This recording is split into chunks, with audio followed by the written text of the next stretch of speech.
Februari Desember 2017, pengembangan dan aplikasi Smart System pendeteksi abnormalitas sinyal EKG. Februari sampai dengan Desember 2016, pengembangan sistem monitoring kesehatan melalui pengenalan pola aktivitas biosinyal. Mungkin itu sedikit CV dari pemateri kita mengenai tentang EEG pada kegiatan webinar sore hari ini. Mungkin untuk selanjutnya, selamat sore Bapak pemateri yang sudah hadir di depan kita pada sore hari ini. Untuk pematerian, mungkin kita langsung serahkan saja kepada pemateri, kepada Bapak Muhammad Agung Suhendra, saya silakan.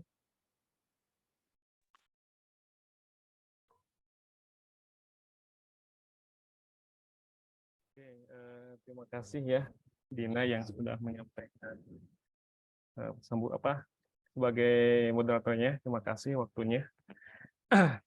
Juga selamat datang ini para peserta webinar kali ini. Kalau lihat dari jumlahnya, pendata itu ada 40 ya, 40 lebih.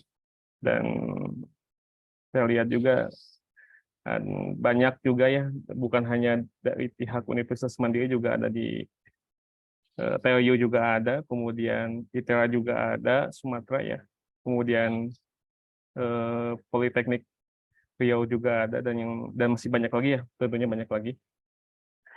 Nah, insya Allah pada saat ini atau pada kesempatan kali ini saya mencoba ini hanya berbagi pengalaman saja barangkali ya. Dan saya lihat di sini juga banyak yang ahli juga di sini, sehingga hanya menyampaikan apa yang sudah saya lakukan gitu ya. Terutama memang di bidang saya adalah bidang instrumentasi medis. Lebih spesifiknya bidang saya itu adalah di EEG ya, EEG signal.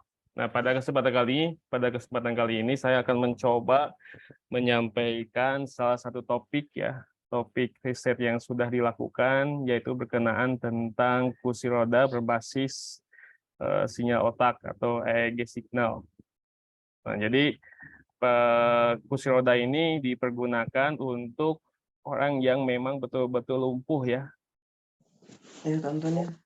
Lumpuh, kemudian dia tidak bisa menggunakan tangannya, juga tidak bisa menggunakan kakinya, tapi Allah menciptakan spesial untuk otaknya gitu. Otaknya tetap berjalan, sehingga karena otaknya tetap berjalan, nah kita manfaatkan sinyal otaknya itu untuk menggerakkan kursi roda ini.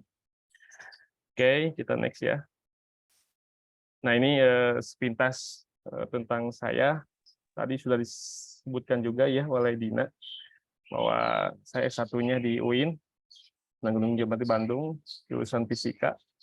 Kemudian S2-nya saya di ITB, jurusan teknik fisika ya. Nah, kemudian saya juga, ini beberapa riset saya, banyak, tapi lanjut saja barangkali. Nah, ini pertama saya akan menjelaskan dulu tentang sejarah ya, ditemukannya EEG. Sebetulnya kalau lihat historisnya, EEG itu sudah lama berkembangnya. Kalau ini saya berdasarkan salah satu jurnal saya ambil, ya historisnya. Walaupun sebetulnya sebelum abad ke-19 itu sudah ada, ya pengembangan EEG itu sudah ada, yang dikembangkan oleh Richard Chilton dengan sampelnya adalah monyet, ya monyet atau yang lainnya. Kemudian dikembangkan oleh Hans Berger tahun 1929, kemudian dikembangkan sampai pengembangan hari ini yang sangat cepat ya pengembangannya. Bahkan di tahun 2000 itu ada salah satu teknologi yang bernama Brain Computer Interface atau BCI, yang dimana pada saat itu bisa menghubungkan komunikasi antara satu benda dengan otak. Yang itu disebut sebagai teknik Brain Computer Interface atau disingkat sebagai BCI. Jadi pengembangan sangat cepat ya, dari tahun 1929 sampai 2020 sangat cepat sekali pengembangannya, dan tentunya unik ya. Yang otak itu unik. Kenapa unik? Karena banyak misteri yang kita belum diungkap belum terungkap pada otak kita itu sangat luas gitu ya, kemudian sangat kompleks sehingga tidak cukup hanya satu disiplin ilmu saja untuk membedah otak kita ini. Jadi EEG ini hanya salah satu tools, salah satu alat untuk menganalisa otak kita. Kenapa? Karena begitu banyak. Nah, salah satu kehebatan EEG juga adalah dia itu non-invasif. Dikatakan non-invasif berarti tidak berbahaya. Kenapa? Karena EEG ini sifatnya dia itu menangkap sinyal otak ya, sinyal listrik yang ada di otak kita. Beda dengan yang dibuat oleh Dr. Wasito ya. Mungkin kalau yang di sini pernah kenal ya, Dr. Wasito yang beliau ini bikin salah satu alat juga, tapi dia prinsipnya beda dengan EEG. Kalau prinsip EEG menangkap sinyal, kalau Dr. Wasito dia ngasih sinyal, ngasih listrik gitu. Ngasih listrik untuk mematikan satu penyakit. Contoh misalkan kanker. Nah, dikasih listrik dengan tegangan tertentu, disetting, dituning segala macam sehingga di treatment akhirnya pada beberapa saat kemudian si tumor itu mati. Nah, itu beda prinsipnya. Jadi ada yang menangkap sinyal listrik dalam otak, ada yang ngasih sinyal listrik dalam otak.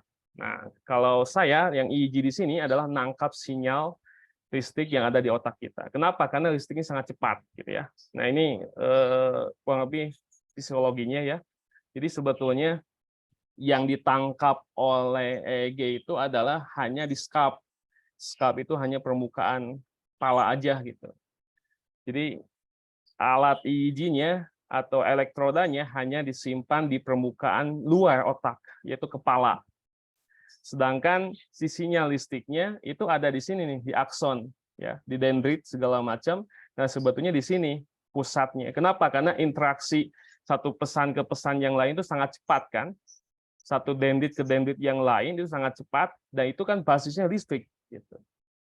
Nah, sehingga ketika satu listrik atau satu sinyal itu melebihi threshold, melebihi batasan, maka dia diteruskan dan akan ditangkap oleh yang namanya elektroda EEG. Jadi ketika di bawah threshold, di bawah batasan, maka dia tidak akan tertangkap oleh sinyal elektroda EEG ini. Jadi karena di sini kan ada beberapa lapis, kan ada scalp, ada spool dan segala macam, sampai pada ini lapisan paling bawahnya ada yang namanya transmitter kan. Transmitter ini sebagai alat untuk mentransfer listrik tadi ya. Transfer. Nah, jadi ketika si neuron ini transfer listriknya atau ionnya itu melebihi threshold, melebihi batasan, maka akan diteruskan dan ditangkap oleh sinyal oleh elektroda EEG ini. Nah, kemudian ini lihat perbandingannya. Jadi ada action potensial, ada local field potensial, ada EEG ya. Nah, kalau misalkan action potensial, dia kan mengambil hanya satu titik transmitter aja gitu. Jadi hanya 10 mikrometer aja, sangat kecil. Kemudian kalau local field potensial, nah itu dia invasif. Kenapa invasif? Karena melukai otak ya. Di bedah otaknya, kemudian di semacam ada elektroda ditusuk gitu ya, ditempelkan ke neuron kita, kemudian di situ akan terlihat medan potensial yang ada di situ. Nah, sedangkan kalau EEG itu dia tidak sampai ke dalam, tapi dia menyimak dari jarak jauh gitu. A crow heard from far away. Jadi maksudnya dia menyimak dari jarak jauh. Jadi contoh misalkan kita sedang di stadion nih, kita tidak melihat langsung yang main bola, tapi suaranya sampai kepada kita. Apakah suara yang sampai ke kita itu berbeda dengan yang di bawah? Kan nggak mungkin. Pasti sama. Sehingga prinsipnya EEG itu adalah dia menangkap semua yang ada di bawah, walaupun dia tidak seperti action potensial ataupun local field potensial. Jadi lebih non-invasif, tidak berbahaya. Jadi kenapa EEG ini banyak yang dikembangkan, banyak digunakan, karena memang tidak berbahaya, tidak melukai otak. Karena dia prinsipnya menangkap sinyal listrik yang ada di otak kita. Nah, ini kurang lebih seperti ini mekanismenya ya. Jadi walaupun sebetulnya macam-macam, kalau yang biasa pada umumnya ya, non medis atau yang di luar rumah sakit biasanya pakai helm kayak gini, pakai EEG cap. Jadi si EEG cap ini ada titik-titiknya. Jadi otak kita itu ada titik-titik potensialnya. Dan titik potensial ini mempunyai fisiologinya masing-masing. Contoh misalkan untuk pendengaran, sebelah kiri kita dekat telinga, misalnya di sini kan titik-titiknya. Kemudian kalau frontal di depan, gitu ya. Kemudian kalau untuk penglihatan occipital di belakang. Jadi ada titik-titiknya. Jika kita analisanya untuk penglihatan, berarti yang kita tinjau adalah titik potensial yang ada di belakang. Jika kita ingin meninjau analisanya adalah tentang frontal, nah di depan. Contohnya yang adiksi ya, yang dia pecandu, itu kan yang pecandu itu dia rusaknya bagian frontalnya. Contoh misalkan pecandu narkoba misalkan ya, atau pecandu film dewasa misalkan, pornografi, itu juga dia bagian frontalnya. Jadi jika kita pengen lihat tentang adiksi, itu bagian frontalnya. Jika kita pengen lihat tentang yang lainnya, bisa temporalnya belah kanan belah kiri. Atau bisa kita lihat kalau analisanya tentang penglihatan di occipital di belakang. Jadi kan terhubung, semua titik-titik yang ada di kepala kita semua terhubung. Gitu. Karena pusat kan di otak kita. Pusat kendali tubuh kita itu di otak kita. Sehingga kita tempelkan electrocap di sini, atau EEG cap di sini, sesuai dengan titik-titiknya. Dari mulai 19 titik, sang paling banyak 32 titik juga ada. Nah, kemudian ada elektrodanya ya. Elektrodanya kita sampaikan ke amplifier. Nah, amplifier ini kan penguat sinyal. Kenapa dikuatkan sinyalnya? Karena sinyalnya sangat kecil. Microvolt. Microvolt itu sangat kecil sekali. Gitu ya. Sangat-sangat kecil. Sehingga sinyal yang ditangkap oleh EEG ini sangat kecil. Sehingga mesti di amplifier mesti dikuatkan. Nah, kemudian setelah di amplifier kemudian terlihat sinyal raw datanya seperti ini, nanti akan diproses karena memang banyak sekali noise yang berlaku di sini. Kenapa? Karena kalau sensitif EEG-nya, kedip mata aja itu sudah terlihat gelombangnya berbeda, ada puncaknya, kedipan mata. Kemudian kita ngomong saja itu beda lagi. Gitu. Jadi sangat sensitif ya. Jadi disimpan di sini nih. Nah, si EEG di sini menangkap sinyal listrik yang ada di kepala kita. Nah, kemudian fungsinya buat apa saja sebetulnya EEG ini? Banyak sekali fungsinya ya. Tidak hanya satu atau dua, banyak sekali fungsinya. Salah satunya adalah ini nih, tentang penyakit epilepsi. Epilepsi juga bisa ya, epilepsi juga bisa dideteksi gitu ya. Bisa dianalisa dengan menggunakan EEG. Kemudian sleep disorder atau semacam gangguan tidur ya juga bisa dideteksi. Bagaimana supaya tidur kita nyenyak juga bisa ditreatment di situ. Dan penyakit-penyakit yang lain juga bisa. Yang tentunya ini hanya analisa awal gitu ya. Analisa awal, kenapa disebut analisa awal? Karena tidak bisa kita pastikan.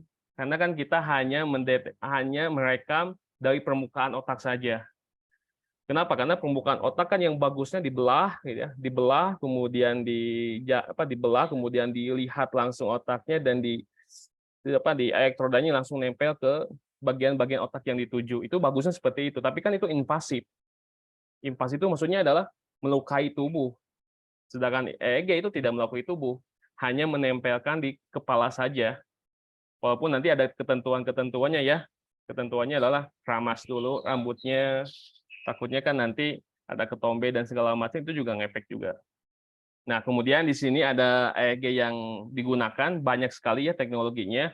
Nah, saya itu paling menggunakan ini nih, MITSAR.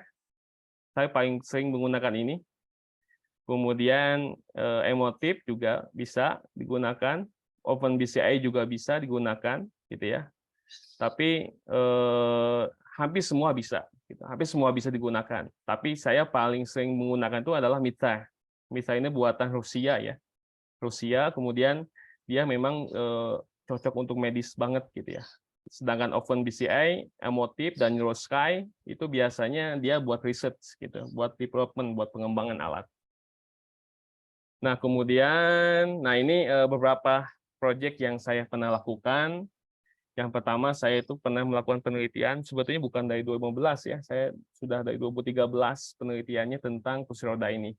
Dan tentunya saya waktu itu bekerjanya di lab LIPI ya, di lab LIPI, dan hampir lama belajar EEG-nya juga di situ. Kemudian yang kedua, saya juga pernah mengaplikasikan EEG untuk efek narkoba ya, drug effects on brain activity, jadi untuk mendeteksi pengaruh obat pada aktivitas otak. Saya juga pernah juga mendeteksi yang pengguna, ya, HIP juga pernah gitu. Jadi dulu saya pernah datang ke Rumah Sakit Hasan Sadikin, kemudian di Hasan Sadikin saya langsung subjeknya itu narkoba asli ya, pengguna, kemudian dia juga HIP juga, sampai saya tegang ya, saya dipeluk segala macam, katanya nggak usah takut Pak, katanya. Kenapa nggak usah takut? Ganula kalau dipeluk mah, kecuali kalau air liur kemudian darah gitu ya, itu baru itu ya akan ngaruh gitu, langsung nepak gitu, bahasanya tertular. Tapi kalau misalkan hanya tertangkap saja enggak. Nah, saya sampai 30 objek, bahkan pernah juga nguji ke lapas narkoba langsung itu ya di Bancai di Bandung, juga langsung berhadapan langsung dengan pengguna sabu, pengguna putau, pengguna ganja gitu ya. Itu bahkan saya melihat langsung bagaimana yang namanya sakau itu mengerikan, yang sakau itu sampai berkeringat, matanya merah gitu ya. Itu saya betul-betul menyimak langsung gitu, dan saya betul-betul di situ merekam asli keadaan seperti itu. Jadi sedang sakau gitu ya, saya rekam sinyal otaknya, kemudian setelah sakau dikasih salah satu obatnya namanya metadon. Itu obat yang legal yang diberikan oleh rumah sakit untuk mengurangi dosis narkobanya. Itu bisa sampai suatu saat dia hilang saja penggunanya. Itu namanya metadon gitu. Nah, saya pengguna metadon, saya juga pernah diuji. Kemudian selanjutnya juga saya pernah pengalamannya dengan tidur ya, mendeteksi analisa tidur. Tidur siang. Saya pernah melakukan eksperimen tentang tidur siang. Jadi tidur siang yang efektif itu seperti apa? Apakah pakai musik?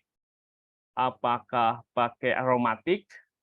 Apakah pakai kursi goyang gitu ya, segala macam. Itu saya pernah melakukannya.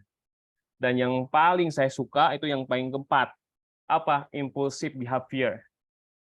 Jadi mendeteksi salah satu penyakit kejiwaan mungkin ya, psikiatri ya. Apa impulsif? Impulsif itu adalah dia itu, contoh misalkan ketika ada ibu-ibu nih, ibu-ibu lihat diskon gede-gedean, maka dia tiba-tiba langsung itu beli baju itu tanpa berpikir kembali. Nah, itu namanya tinggi impulsifnya. Kenapa? Karena kalau yang low impulsifnya, beli jangan ya, beli jangan, jangan beli, beli jangan, banyak berpikirnya, akhirnya tidak beli aja. Itu yang low, banyak berpikir. Tapi nanti ada yang tengah-tengah, yang middle. Nah, yang middle itu yang bagus gitu. Nah, saya dulu pernah mensubmit S3 saya waktu mau ke Jepang, S3 saya dulu temanya adalah impulsif ini gitu. Saya udah diskusi juga dengan profesornya, tapi belum takdirnya saya belum bisa ke sana. Tapi saya impulsif ini sangat penting. Kenapa? Karena dia kecenderungan terhadap sesuatu sangat tinggi. Contoh misalkan ada lagi ketika misalkan kita lagi dikejar anjing nih, dikejar anjing kan kita di situ kan langsung lari kencang. Tembok yang tinggi aja kita bisa dilompati gitu. Tembok yang tinggi bisa dilompati. Kenapa? Karena takut ketika itu dan tidak berpikir lagi, langsung aja loncat gitu. Itu impulsif kan. Nah, diulang lagi coba tanpa anjing, ulangi lagi dengan kecepatan yang sama. Mungkin dia nggak bisa lagi diulangi lagi. Gitu. Bisa nabrak, bisa nggak kuat, bisa kuat. Gitu. Kenapa? Karena pada saat itu dia high impulsifnya, tinggi impulsivity-nya. Gitu. Jadi kecenderungan seseorang dalam melakukan sesuatu hal, apakah berpikir dulu atau tidak. Pada saat dia betul-betul banyak berpikir, berarti dia low impulsif, sangat rendah impulsifnya. Jadi banyak pikiran gitu. Tapi kalau yang high impulsif, dia jarang berpikir. Actionnya terus. Action, action, action, action, action gitu. Thinkingnya cuma sebentar. Think sebentar, langsung action gitu. Kenapa? Karena high impulsif. Nah ini beberapa aplikasi yang pernah saya gunakan untuk EEG ini, aplikasi ini gitu. Buat kursi roda, kemudian buat deteksi narkoba dini, kemudian buat kualitas tidur siang, apalagi kalau misalkan di Google ya, di Google itu ada khusus ruangan untuk tidur siang. Jadi para pegawainya diharuskan untuk tidur siang. Gitu. Kenapa? Karena setelah tidur siang itu efek fokusnya kembali lagi gitu. Kalau di kita gitu ya dibangunin, kerja, tidur mulu gitu. Padahal mestinya ditidurin aja siang dulu gitu. Apalagi kalau misalkan kita sebagai umat Islam ada kan Rasul memerintahkan qailullah, tidur sebentar ya, tidur siang gitu. Kenapa? Karena mengembalikan fokus gitu. Itu penting. Nah, berhubung hari ini adalah topiknya tentang kursi roda, berarti kita lebih fokus pengalaman riset saya kepada kursi roda ini. Nah, ini sudah dipatenkan ya, kursi roda yang saya itu sudah dipatenkan, beberapa teman saya di sini ada. Jadi sebetulnya sudah dipatenkan apa yang saya sampaikan di sini itu sudah dipatenkan gitu, dihak ciptakan. Dan memang belum ada peminat aja dari industri ini yang datang untuk menawarkan gitu ya, inovasi kita. Kenapa? Karena terlalu mahal mungkin, gitu, terlalu mahal dan hanya orang tertentu saja yang bisa membelinya, gitu. Karena belum bisa dibikin murah teknologi ini. Nah ini kurang lebih ya skematik waktu deteksi kursi roda, navigasi kursi roda kayak gini kurang lebih. Jadi yang pertama adalah si mata kita melihat stimulus dulu. Jadi ketika kita melihat stimulus, otak kita bereaksi gitu ya. Jadi ketika kita melihat stimulus, otak kita langsung bereaksi. Nah, jadi kita si EEG ini sifatnya mesti ada reaksi dulu, ada stimulus dulu yang merespon aktivitas otak kita. Nah, salah satu yang saya kasih respon kepada otak itu adalah berupa 4 gambar ini. 4 gambar ini dengan frekuensi yang berbeda-beda. Frekuensi kedipannya berbeda-beda. Kemudian diproses segala macam sampai pada akhirnya dia mengendalikan kursi roda. Gitu ya. Jadi dari melihat stimulus, kemudian diolah menggunakan BCI tadi, brain computer interface, kemudian dikontrol sistem, dan akhirnya digerakkanlah kursi roda itu. Nah, yang pertama ini kurang lebih seperti ini ya. Maaf. Ini kepotong ya, kenapa ya? Bentar. Nah, ini. Jadi pertama kita rekam dulu ya, data kita, kepala kita, otak kita, sinyal kita rekam dulu. Dengan cara apa? Dengan cara kita melihat beberapa gambar yang di sini. Ini ada beberapa kecepatan yang frekuensi yang berbeda-beda, ada 6 Hz, ada 9 Hz, ada 7 Hz, ada 8 Hz ya. Jadi 6 Hz itu berarti kan cepat sekali kedipannya. Kalau 9 Hz agak yang 6 Hz lambat, maaf, yang 9 Hz semakin cepat, 8 Hz lumayan juga cepatnya, 7 juga sama. Jadi setiap kedipan pada kotak-kotak ini macam-macam kedipannya. Nggak ada yang cepat, ada yang sedang, ada yang cepat sekali. Nah, pada saat otak kita melihat gambar seperti ini, maka sisinya otak yang ada di kepala kita itu menyesuaikan dengan frekuensi yang dilihatnya. Contoh misalkan begini aja lah simpelnya. Ketika kita melihat mantan, ya, melihat mantan kita atau orang yang kita sukai, apa? Otak kita kan langsung respon. Responnya apa? Respon kenangan yang lama, kenangan yang lalu, kenangan terindah, gitu ya. Apalagi kalau mantan ya, ketika kita lihat mantan, langsung si otak kita tuh merespon cepat sekali, menyesuaikan dengan stimulusnya. Nah, termasuk pada konteks ini, gitu. Jadi ada 4 gambar ini yang warna merah ini berkedip-kedip dengan kecepatan yang berbeda-beda. Pada saat kita fokus ke yang 6 Hz, nah sisinya otak yang munculnya juga akan 6 Hz. Ketika kita melihat 9 Hz, maka frekuensi yang dihasilkan oleh sinyal otaknya pun 9 Hz, dan seterusnya. Nah, ini yang dinamakan sebagai steady state visual effect potential. Jadi potensial yang disesuaikan dengan fungsi disesuaikan dengan rangsangan stimulusnya. Jika ketika melihat 9 Hz, maka frekuensi yang dihasilkan oleh otaknya 9 Hz. Jadi otak kita itu niru menirukan apa yang dilihat. Gitu. Nah, lihat di sini, ini yang sebelah kiri before stimulation, jadi 9 Hz, tapi belum diproses ya, belum difilter. Kalau sebelahnya itu sudah difilter. Kelihatan kan yang sebelah kiri itu masih banyak noise-nya, gitu ya. Yang sebelah kanan sudah smooth, sudah agak bersih, gitu ya, dengan difilter berbagai dengan metode filter yang pada umumnya yang sama, bandpass filter, mau high filter segala macam juga boleh. Tapi pada umumnya kita gunakan bandpass filter, artinya kita bandpass diputus saja selain misalkan kita dari 3 sampai 30 Hz, berarti yang kita pakai frekuensinya 3 sampai 30 Hz, selain itu kita buang. Itu kan bandpass filter kan kayak gitu konsepnya. Nah, 9 Hz itu sebelah kiri sebelum diproses, sebelah kanannya sudah diproses. Kelihatan kan yang sebelah kanan lebih smooth sinyalnya itu.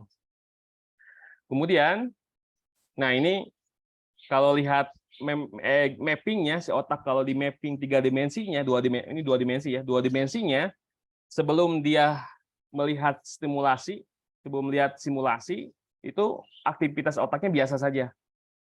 Tapi setelah dia melihat simulasi pada gambar, lihat pada bagian tengah otaknya aktivitasnya tinggi. Berarti otak kita bekerja pada saat ada rangsangan, pada saat ada stimulus. Pada saat ada stimulus, maka otak kita terstimulus. Pada saat tidak ada stimulus, otak kita juga tidak akan terstimulus. Gitu. Makanya fungsi mata itu sangat sebagai salah satu informasi yang sangat cepat ditangkap untuk direspon oleh otak gitu. Bisa mata, bisa audio juga bisa gitu ya, segala macam, tapi di sini konsepnya ada audio. Kemudian selanjutnya, nah ini fitur extraction-nya. Jadi tadi kan kalau lihat dari sini, lihat ini kan sinyalnya kan kayak gini. Apanya yang mau diambil gitu kan? Pertanyaan, apa yang kita ambil dari sinyal yang ada seperti ini? Ini kan sinyal datanya, raw datanya, data mentahnya kan kayak gini. Data mentahnya kita diproses, dihilangkan, difilter. Setelah difilter mau ngapain? Nah, kita cari ekstraksi cirinya, fitur extraction-nya. Mana tanda sinyal yang di situ menunjukkan 9 Hz? Mana pada sinyal tersebut menunjukkan aktivitas otak yang paling tinggi? Nah, itu namanya fitur ekstraksi. Jadi kita mengekstraksi dari sinyal yang banyak ini dengan ciri tertentu. Contoh yang kalau di sini ada beberapa cirinya, bisa menggunakan P300 gitu ya. Jadi P300 ini dia merespon satu stimulus 300 milisecond atau 0,3 detik.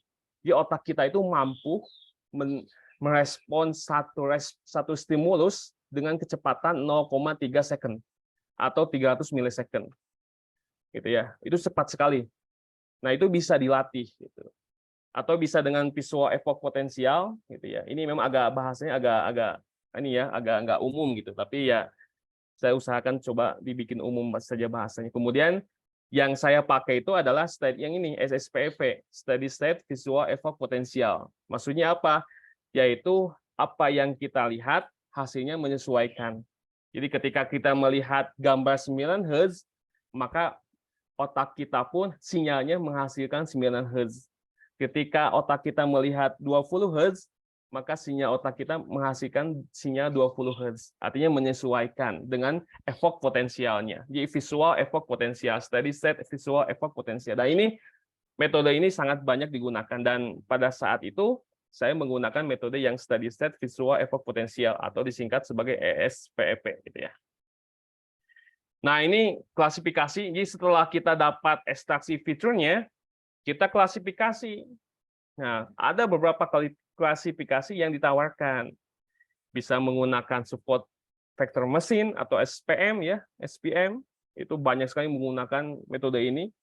Atau menggunakan neural network, juga banyak sekali menggunakan metode ini. Dan saya juga menggunakan termasuk ini, waktu yang dipatenkan, itu saya menggunakan dengan neural network ya pada saat itu. Dan masih banyak lagi metode-metode lain. Apalagi hari ini sudah booming AI ya. Itu lebih advance lagi untuk pengklasifikasian data. Jadi setelah kita dapat ekstraksi cirinya, kemudian klasifikasi, contoh misalkan nih, begini 9 Hz, begini sinyalnya, klasifikasikan apa klasifikasinya? Ini maju. Oh ini 7 Hz, 7 Hz klasifikasikan apa? Kanan. Oh ini 6 Hz, apa klasifikasinya? Belok kiri. Oh ini 8 Hz, kita klasifikasikan apa? Ke belakang atau mundur. Nah itu kita klasifikasikan semuanya. Nah kemudian selanjutnya, nah tapi tetap ya, hasil yang dihasilkan oleh EEG ini kadang-kadang tidak 100% benar. Maksudnya kan karena banyak noise, kemudian banyak gangguan, kedip sedikit saja itu ngaruh, kemudian apalagi kalau misalkan kita ada tamu datang juga ngaruh, apa yang dilihat juga ngaruh, sangat banyak sekali efeknya itu. Nah, sehingga diperlukan adanya tambahan pengamanan. Contoh misalkan nih, kita lagi naik kursi roda, otak kita nyuruh ke kanan, kanan, kanan, kanan. Ternyata nggak mau-mau, maju terus kursi rodanya. Di depan ada tembok. Padahal kita suruh kanan, tapi nggak mau belok kanan misalkan. Ada opsi lain. Walaupun misalkan pada saat itu dia tidak nurut kepada instruksi otak, si kursi rodanya, tapi ada opsi yang kedua. Sebagai safety, sebagai pengamanan. Apa? Yaitu digunakan sensor ultrasonik atau sensor jarak. Dengan desain seperti ini, saya simpan di sini satu ya. Saya disimpan ini ada 6 sensor ya di sini, ada depan 2, samping kiri 2, samping kanan 2. Kemudian dihitung sudutnya di sini dengan persamaan biasa saja ya dihitung, kemudian di sini dapat nanti H-nya, tingginya segala macamnya.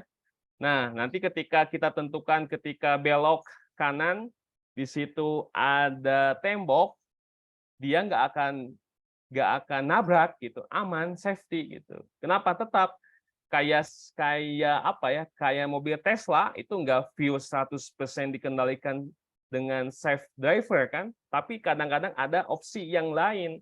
Pada saat safe drivernya tidak full 100% benar instruksinya, maka ada opsi kedua sebagai safety gitu. Apa? Manual kan langsung. Ketika misalkan merasa pengendaranya tidak enak menggunakan mobil Tesla pada saat dilepas atau masih ya diotomatiskan mobilnya, tapi merasa tidak enak kan ambil alih saja langsung manual. Itu juga kan bisa. Ini juga sama kursi roda juga. Pada saat otak kita menyuruh kanan, tapi nggak mau belok kanan, misalkan. Nah, padahal di kanan ada di depan ada tembok.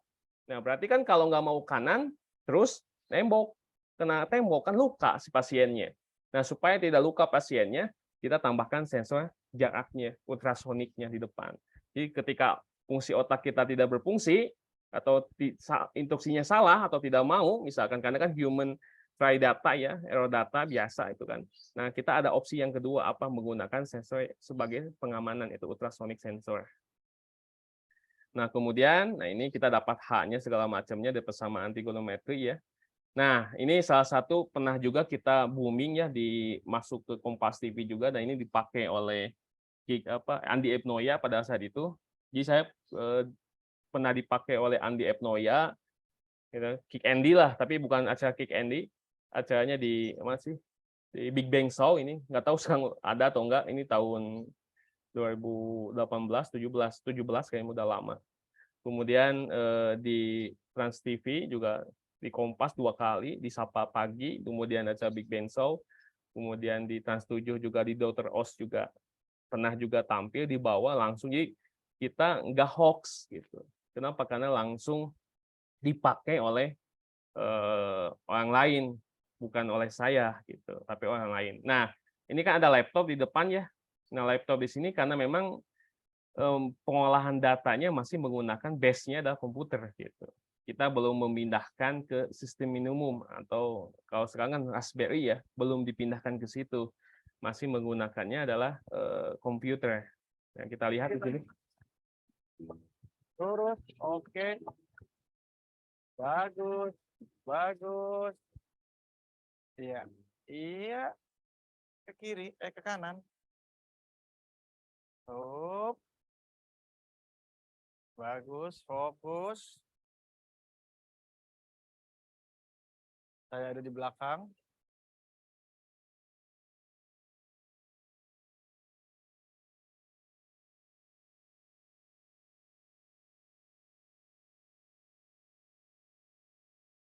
Iya. Profesor X. Iya. Anda berhasil. Selamat datang. Nah, jadi itu pernah langsung dicoba ya. Ini memang agak deg-degan ya. Kenapa deg-degan kalau masuk TV itu deg-degan apa? Kan kita nggak tahu kalau di lab itu jalan 100%.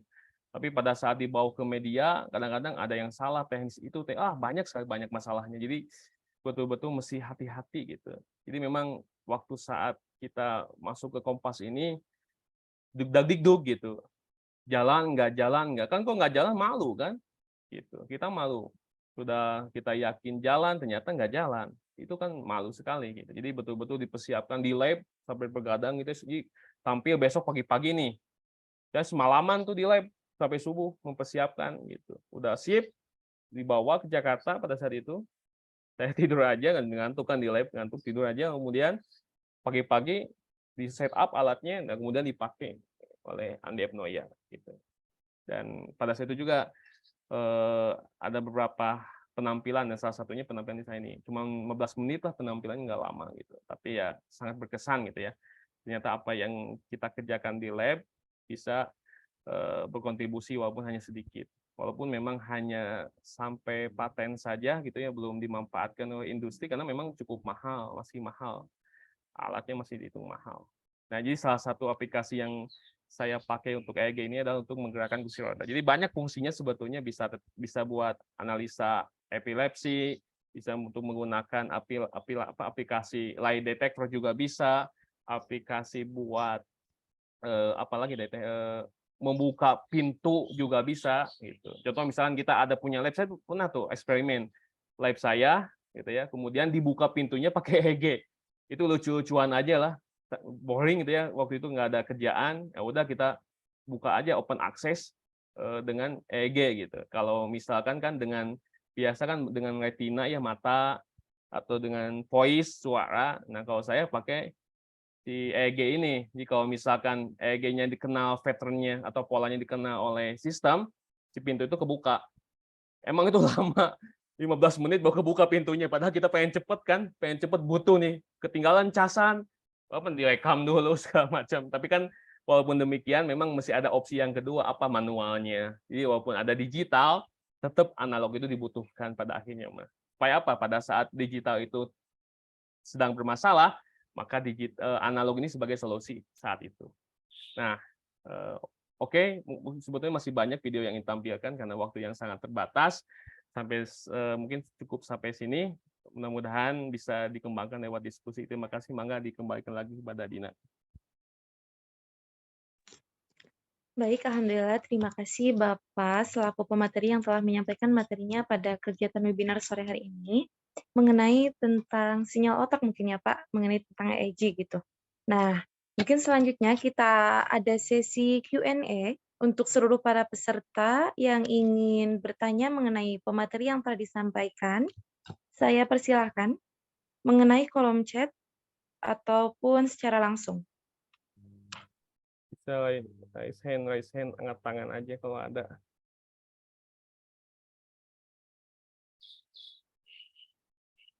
Silakan kalau ada yang ingin ditanyakan.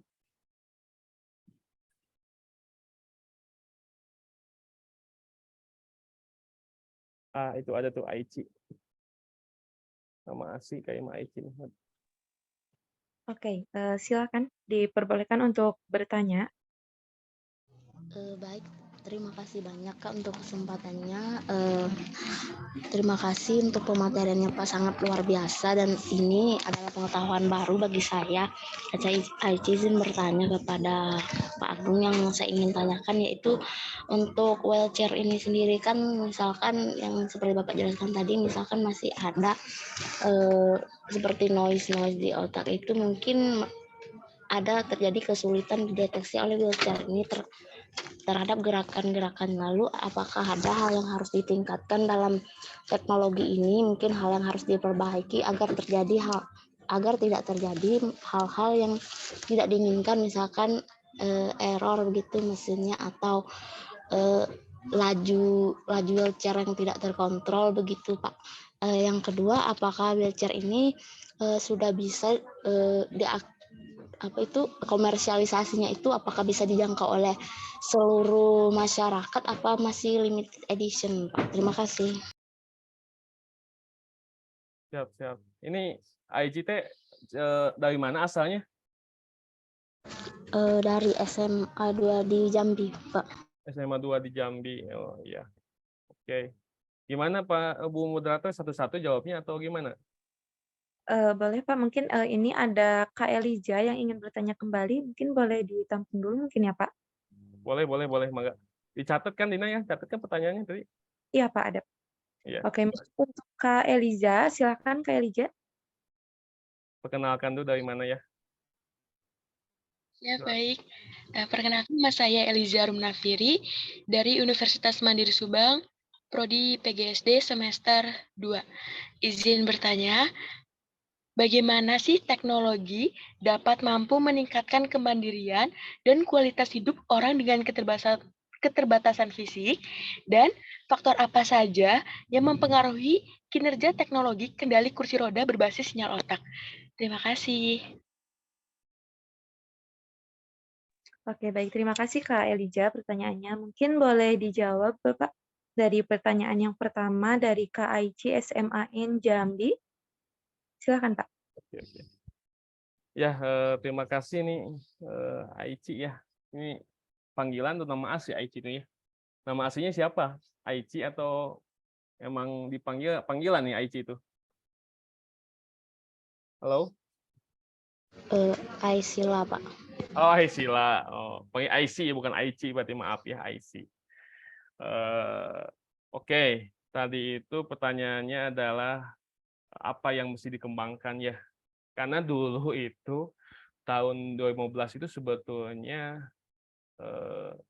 kan kalau AI ini kan berkembang, mungkin kalau dikembangkan hari ini bisa lebih advance ya. Kenapa? Karena teknologi AI begitu cepat gitu pengembangannya. Pada saat itu saya masih agak awam gitu penggunaan AI itu pada saat itu, walaupun sudah ada, tapi nggak se-advance hari ini gitu. Sehingga waktu itu pun masih menggunakan tools-tools yang ada dan masih lama.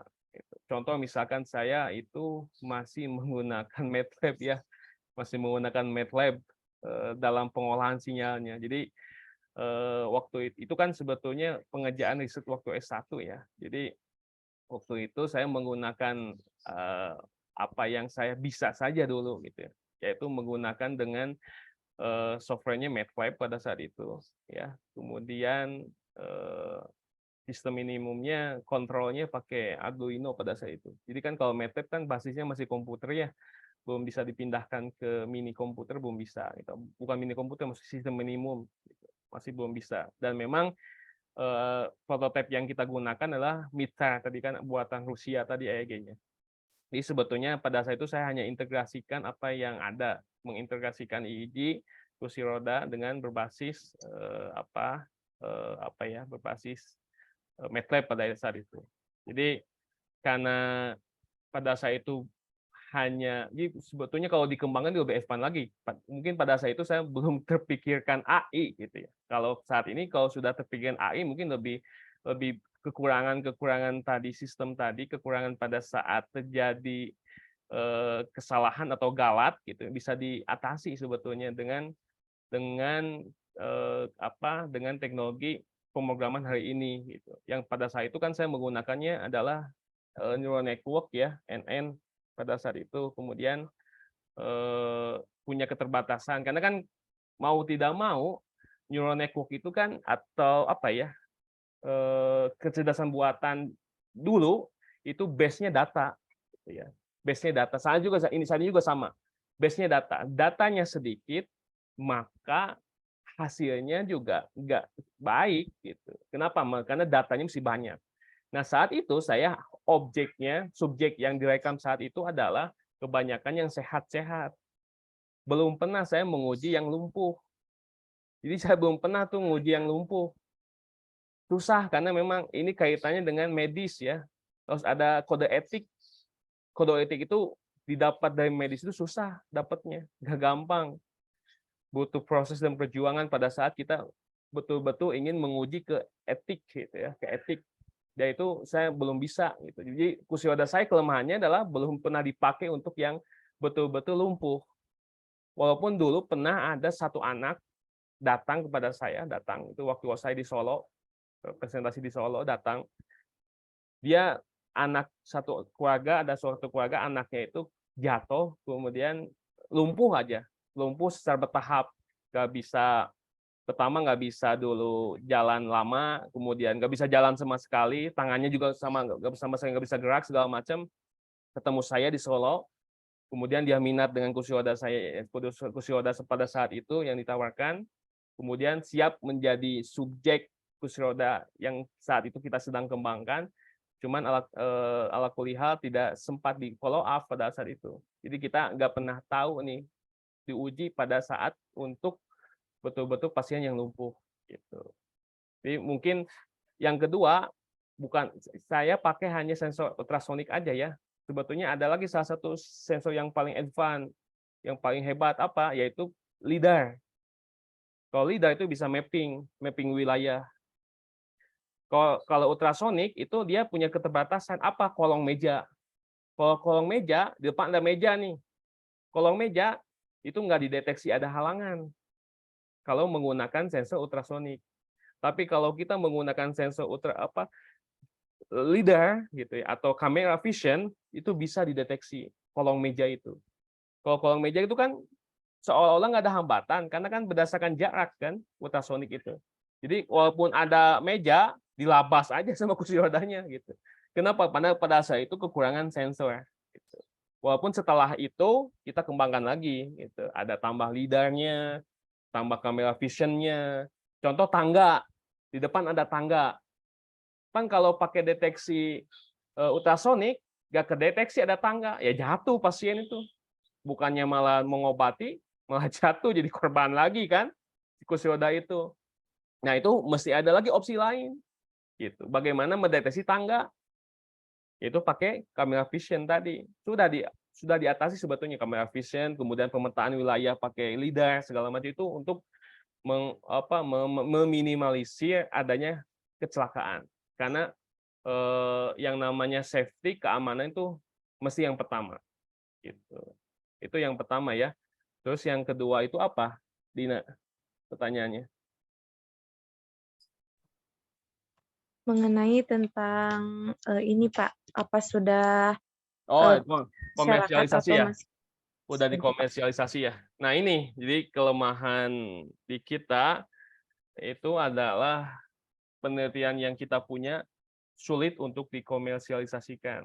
Kenapa? Karena keterbatasan kita dengan pihak industri. Pada saat itu belum ada program yang sehebat hari ini. Kan kalau hari ini kan ada programnya kan Matching Fund. Matching Fund itu kan programnya Kemendikbud, Dikti Kemendikbud ya. Artinya mematchkan dua institusi yang berbeda, perguruan tinggi dan industri. Perguruan tinggi punya sebuah proyek, industri punya pengalaman, di-matchkan, disatukan, jadi produk, di-HKI-kan, kemudian dikomersialisasikan. Itu yang program Dikti hari ini tuh hebat gitu. Pada sebelumnya belum ada. Jadi pada saat yang sebelumnya itu hanya produk aja gitu. Industri juga nggak tahu, nggak mau di-match-kan gitu. Kalau hari ini Nadiem Makarim, Menteri Pendidikan hari ini itu hebat gitu ya. Kenapa? Karena dia bikin program yang namanya Matching Fund tadi.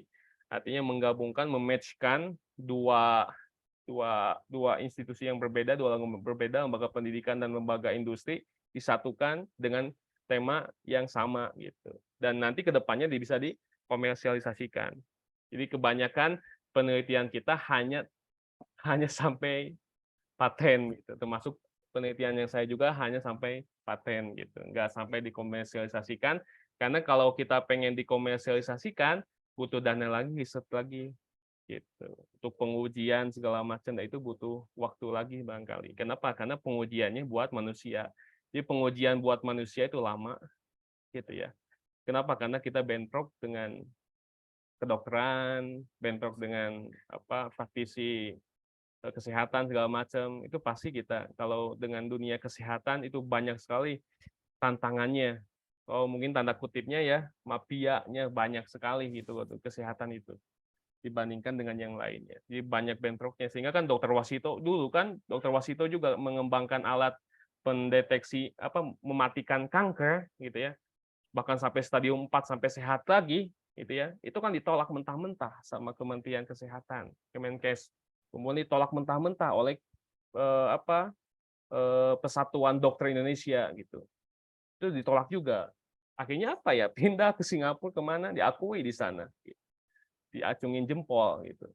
Kenapa? Karena kalau di Indonesia penelitian medis itu banyak tantangannya gitu. Gak gampang penelitian medis di Indonesia itu. Kenapa? Karena kuliah dokter juga lama gitu. Dokter kan lama kuliahnya gitu. Dan tidak mau sinkron dengan teknik gitu. Makanya nanti ada solusinya apa? Biomedical engineering kan. Teknik biomedis itu kan salah satu alternatif mempertemukan medis dengan teknik gitu.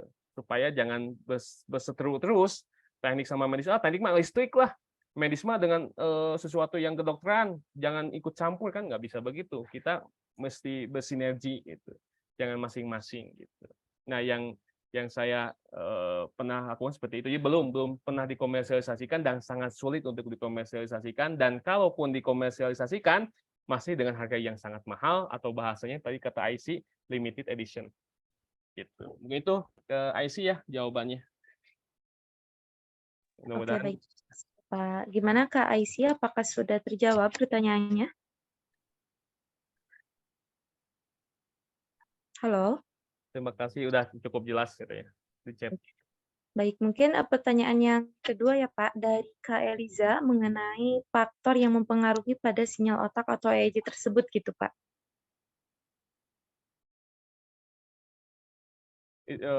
Faktor apa tadi? Apa? Maaf, ulangin lagi. Faktor yang mempengaruhi pada sinyal otak atau EEG. Itu mungkin faktornya apa dan bagaimana mungkin Pak? Nah gini ya, jadi kan di tubuh itu macam-macam, ada sinyal macam-macam. Pertama ada sinyal jantung atau biasa disebut dengan sinyal EKG. Ada sinyal otot yang disebut dengan muscle, electromusculography, EMG ya.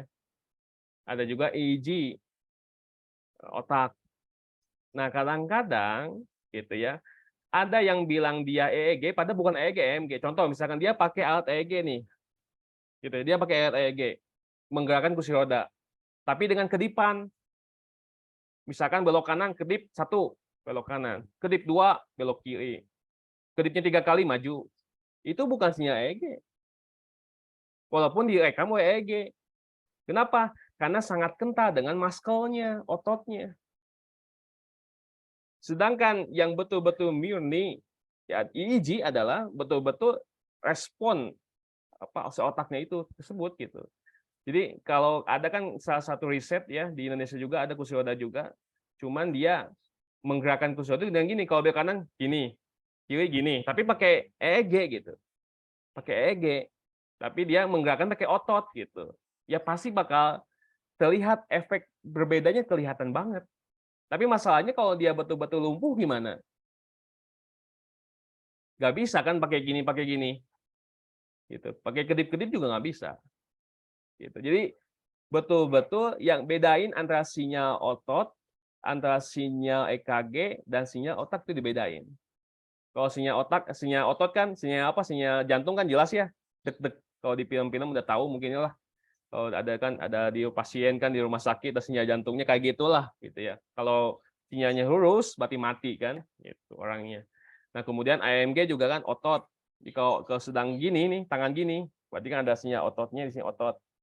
Kalau otak betul-betul diam. Sehingga kalau kita kedip itu sebutnya noise. Kenapa? Karena itu bukan EEG. Gitu. Itu EOG. Gitu ya. Otot mata gitu. Kemudian kita ngomong juga itu ngaruh. Karena sangat sensitif. Si EEG itu sangat sensitif. Sehingga diusahakan pada saat perekaman itu betul-betul mesti rileks. relax, tenang, jangan ada gangguan gitu ya. Kemudian ekosistemnya juga harus bagus ya, lingkungannya jangan terganggu segala macam gitu ya, harus tertutup segala macam. Kenapa? Karena sedikit suara saja ngaruh gitu. Ya itu bisa jadi noise. Nah, bedanya kalau saya atau orang teknik dengan orang kedokteran, kalau menganalisa EEG itu, kalau anak kedokteran itu pakai mata satu-satu dilihat, oh ini noise, tandain. Lihat, oh ini noise, lihat. Kelihatan memang.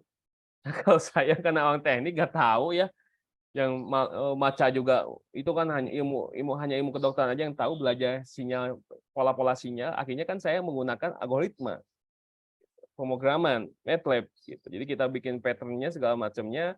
Artinya ketika seperti ini anggap sebagai sebuah noise dan buang aja noise ini gitu. Nah, itu kan bisa disetting kayak gitu di pemrograman. Nah, bedanya itu aja. Kalau saya by komputer gitu ya, analisanya by software. Kalau medis ya betul-betul langsung dilihat oleh mata gitu. Bahkan pada saat eksperimen pun pada saat lihat mata kiri kanan, oh ini noise segala macam. Jadi betul-betul faktor yang betul-betul membawa itu adalah fokus gitu. Mesti betul-betul fokus dan jangan ada gangguan gitu. Memang agak ribet sih sebetulnya EEG itu, tapi non invasif. Ini teknologi non invasif, tidak berbahaya bagi tubuh. Maka tidak ada satu dokter pun yang menolak EEG itu. Kenapa? Karena non invasif, tidak berbahaya.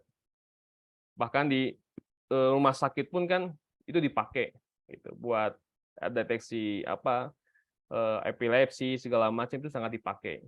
Bahkan ada juga penelitian orang yang saum dan tidak saum itu pakai EEG, sinyal otak beda juga aktivitasnya. Gitu. Kemudian orang yang membaca Quran dan tidak membaca Quran, kalau Islam analisanya ya itu beda juga. Gitu. Kemudian orang yang berbohong dan tidak berbohong itu kelihatan. Dan itu sesuai dengan ayat suci Al-Quran juga ada. Gitu. Ada salah satu pembuktian gitu ya kalau di surat, karena ini Ramadan agak dikit-dikit menyerempet juga nih masalah agama gitu ya. Pan di situ disebutkan di surat Al-Alaq ya, nasiah gitu. Nasiah itu kan ubun-ubun kan, bahwa dusta itu ada di ubun-ubun. Kalau bahasanya EEG atau posisi letaknya itu FZ, tengah-tengah di sini nih. Nah, pada saat dideteksi lie detector, deteksi kebohongan, itu paling tinggi di sini. Memang di tengah-tengah. Sesuai dengan ayat suci Al-Quran tadi. Disebutnya adalah nasiah, di situ kan ubun-ubun.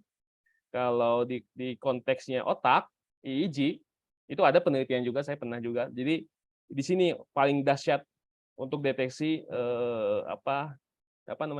kebohongan gitu. Jadi kalau misalkan kelihatan bohong nggak bohong, bisa itu kedeteksi gitu. Bisa lewat mata, pupil kan semakin mengecil atau membesar, saya lupa gitu ya. Kalau bohong itu kemudian detak jantung makin cepat gitu ya. Atau si konsentrasi keringat semakin besar gitu ya. Atau bisa dengan EEG gitu. Atau gaya militer bisa digencet, ditekan sama besi, ditekan, ayo ngaku itu juga deteksi kebohongan juga, tapi gaya-gaya militer ya, diinjak kakinya segala macam, misalkan gaya-gaya kepolisian segala macam, dan gitu juga, itu juga deteksi kebohongan, tapi lebih kekasaran gitu lah. Nah, jadi sulitnya apa? Sulitnya karena memang tadi kita sangat sulit untuk memfokuskan bahwa kita ini harus fokus gitu, jangan terganggu pada yang lainnya. Gitu. Karena ganggu sedikit, kedip sedikit itu sebagai noise juga. Gitu ya, sangat sensitif, sangat sensitif. Itu mungkin kedepannya EEG ini dikembangkan lebih dahsyat lagi. Gitu. Ada lebih dahsyat lagi, ada pengembangan EEG lebih dahsyat, ada namanya ada EMG. Ada fMRI, itu juga sama pengembangan EEG juga gitu. Iya, sebelumnya belum ada, fMRI belum ada. Gitu ya, tapi setelah EEG baru dikembangkan seterusnya. Seterusnya gitu. Mungkin itu Kak Eliza ya. Oke, baik Bapak, terima kasih atas penjelasannya. Mungkin Bapak di sini ada di kolom komentar, ada yang ingin bertanya. Assalamualaikum, perkenalkan saya Diana dari SMA AS Atawazun. Sebelumnya saya ucapkan terima kasih atas ilmu yang Bapak sampaikan. Saya izin bertanya, Pak. membahas tentang tadi high impulsif, Pak. Apakah suatu hal yang terjadi betul berpengaruh terhadap mindset otak kita, Pak? Nah, mungkin itu Pak pertanyaannya. Ya, oke. Nah, ini agak sebetulnya harus tahu dulu definisi impulsif ya. Ini dari apa? Siapa? Diana Wati ya. Dari SMA Tawazun gitu ya. Ini nah, jadi impulsif itu adalah bagaimana kecenderungan seseorang untuk bertindak gitu. Kecenderungan seseorang untuk bertindak. Karena kecenderungan seseorang untuk bertindak itu setiap orang berbeda-beda. Ada yang melihat diskon itu sangat tinggi responnya. Ada juga yang melihat diskon biasa-biasa aja. Berarti untuk orang yang responnya tinggi terhadap diskon, berarti dia high impulsif pada diskon. Sedangkan yang biasa-biasa saja, berarti low impulsifnya. Gitu ya, low, sangat rendah. Gitu ya. Nah, berarti beda-beda, setiap orang itu beda-beda, nggak bisa sama. Ada yang dia ambisi terhadap sesuatu, dan ada juga yang tidak ambisi terhadap sesuatu. Ada juga yang sangat dia pengen mencoba sesuatu hal yang baru, ada juga yang nggak mau mencoba terhadap sesuatu hal. Nah, ini beda-beda. Artinya memang mesti diuji. Ini Diana Wati impulsifnya kemana? Gitu ya. Impulsifnya kemana? Contoh sederhana nih. Ini juga sudah dipatenkan sama kita, sudah dipatenkan. Apa? Impulsif terhadap narkoba. Impulsif terhadap narkoba. Dia bukan pencandu narkoba, bukan. Tapi dia kemungkinan akan menjadi pengguna. Kenapa kemungkinan akan menjadi pengguna? Karena dia impulsif terhadap zat yang namanya narkoba. Zat terhadap narkoba itu dia punya rasa ingin mencoba. Apa sih itu yang putih-putih kayak garam? Padahal kan itu kan putau gitu ya. Apa sih yang putih-putih? Pengen nyobalah saya gitu. Itu kan putau gitu ya. Saya pengen nyoba nih, kayaknya enak nih. Nah, itu kan hati-hati. Dia memang bukan pecandu. Dia memang bukan pecandu. Tapi dia punya penasaran yang sangat tinggi terhadap benda yang aneh. Nah, ketika kita mendeteksi orang yang seperti ini, kita langsung treatment. Kamu jangan mencoba ini karena ini berbahaya. Gitu.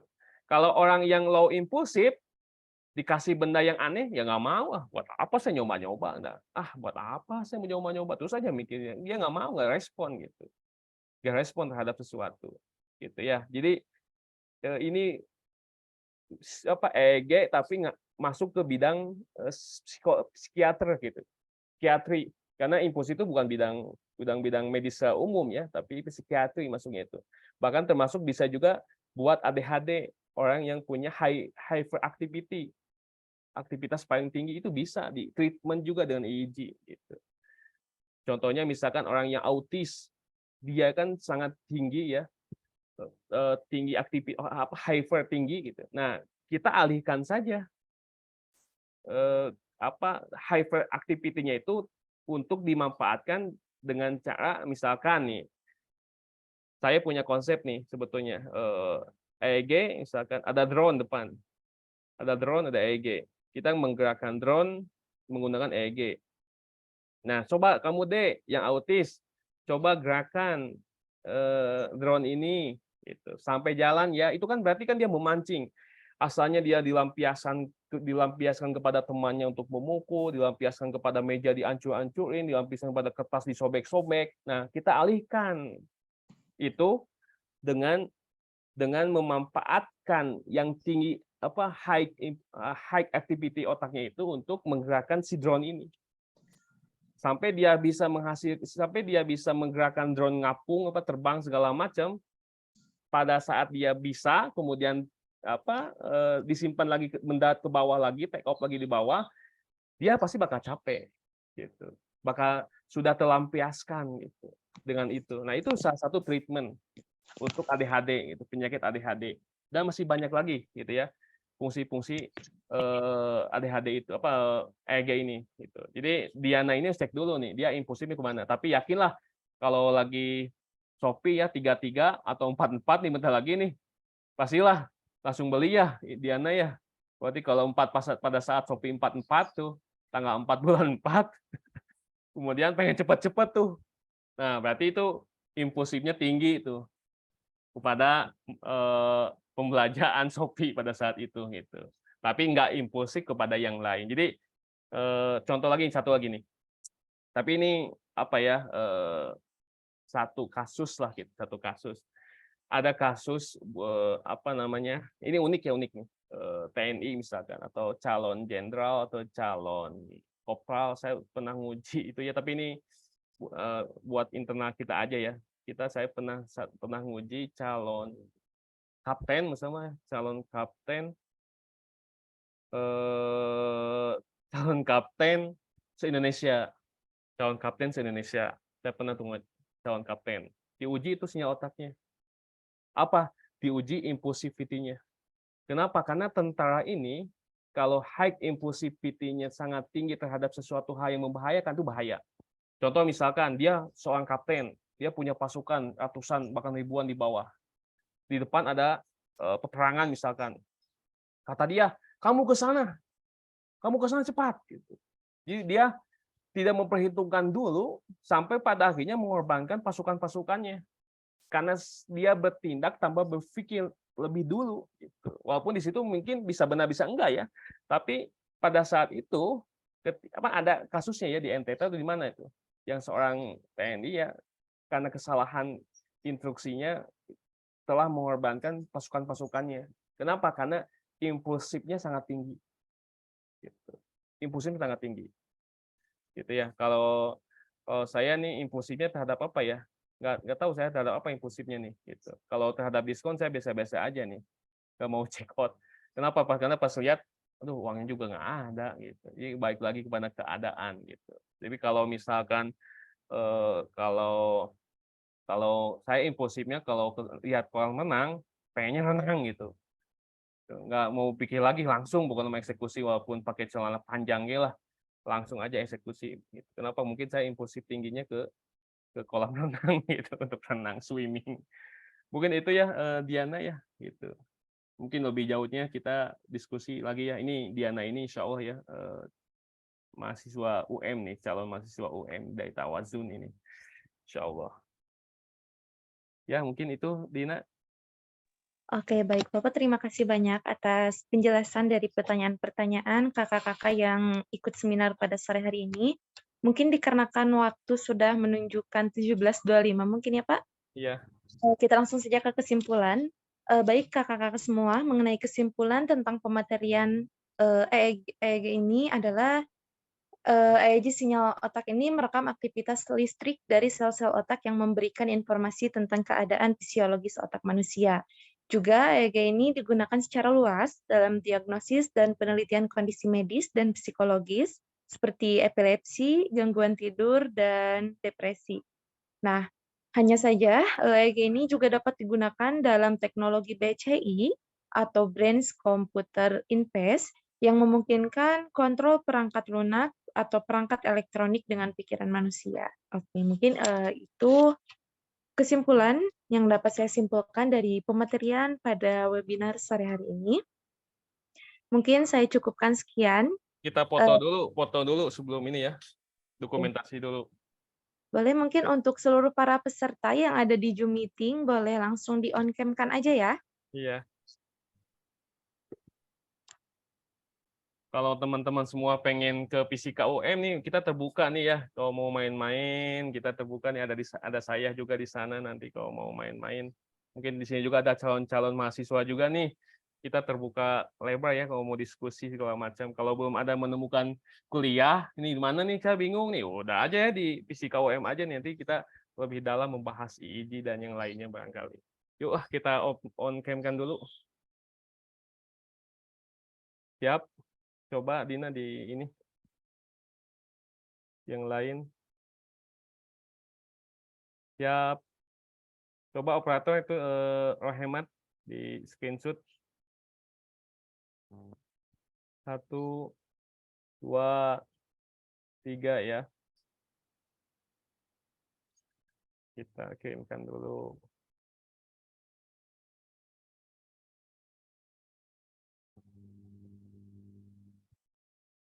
Satu lagi yang ada 2 layer ya. Satu lagi 1, 2, 3. Oke, mangga Dina. Oke, baik. Terima kasih Bapak. Mungkin cukup sekian penyampaian materi yang telah disampaikan oleh Bapak Muhammad Agung Suhendra pada kesempatan webinar fisika sore hari ini. Saya Dina Aprilia selaku moderator mohon undur diri. Terima kasih. Assalamualaikum warahmatullahi wabarakatuh. Waalaikumsalam Waalaikumsalam warahmatullahi wabarakatuh. Baik, saya kembalikan kepada warahmatullahi wabarakatuh.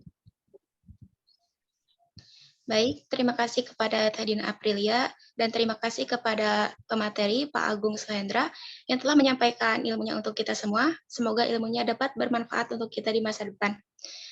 Hadirin sekalian, sampailah kita kepada acara penutup. Dalam kesempatan yang baik ini, alangkah baiknya kita menutup acara webinar hari ini dengan membaca doa kafaratul majelis bersama-sama. Subhanakallahumma wa bihamdika asyhadu alla ilaha illa anta astaghfiruka wa atubu ilaik. Amin ya rabbal alamin. Terima kasih kepada seluruh peserta webinar dan saya selaku pembawa acara pada hari ini izin undur diri. Mohon maaf atas segenap hilaf, kekurangan dan kesalahan. Marilah kita tutup acara ini dengan mengucap hamdalah bersama-sama. Alhamdulillahirabbil alamin. Baik, cukup sekian. Wabillahi taufiq wal hidayah. Wassalamualaikum warahmatullahi wabarakatuh. Waalaikumsalam. Jangan lupa ya, Senin depan ada lagi webinar ya. Jangan lupa ada serial yang kedua, insya Allah sampai tanggal 17. Jadi nanti silakan teman-teman yang ada di grup ya, nggak usah live dulu, karena nanti Senin depan ada lagi webinar kita sama-sama ngabuburit lagi bersama fisika ya. Terima kasih. Terima kasih semuanya udah ikut. Sama-sama, Pak. Yuk.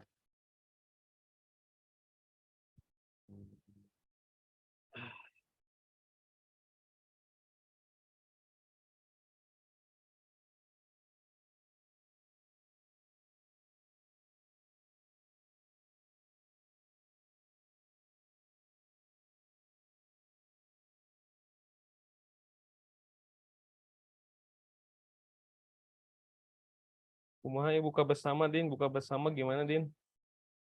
Siap, Pak. Mungkin kita lanjutkan jam aja, Pak. Buka bersama gimana nih? Oh iya, Pak. Kan itu rencananya kita mau ada rapat ya, Pak. Kira-kira kapan, Pak? Ya udah, ini aja lah. Gak usah ada rapat juga, nggak apa-apa. Kalau di rapat juga mungkin jadi agak pusing lagi. Udah tentuin aja di kampus tempatnya lah. Ya. Oh iya. Nah, mungkin untuk tempat, kita kan awalnya itu ada 2 plan ya, Pak. Antara di kampus sama di luar. Dan rencananya itu kita mau survei yang di luar dulu gitu, Pak. Di luar di mana? Masih daerah Subang. Coba bisa nanti harga. Nah itu kan ini kan Sabtu, Din ya. Jadi kan mungkin banyak penuh udah direservasi. Jadi harus cepet-cepet. Kalau Sabtu mah mungkin nggak tahu ya kalau di Subang ya. Kalau di Bandung kan Sabtu itu kan udah padat ya, reservasinya udah full. Kalau mesen-mesen booking tempat kan harus jauh-jauh hari gitu. Nah, mudah-mudahan kalau bisa juga, kalau deket-deket juga mudah-mudahan si kosong tuh si kafenya. Iya, baik, Pak. Mungkin nanti Dina konfirmasi lagi gitu sama yang lainnya. Di mana emang rencana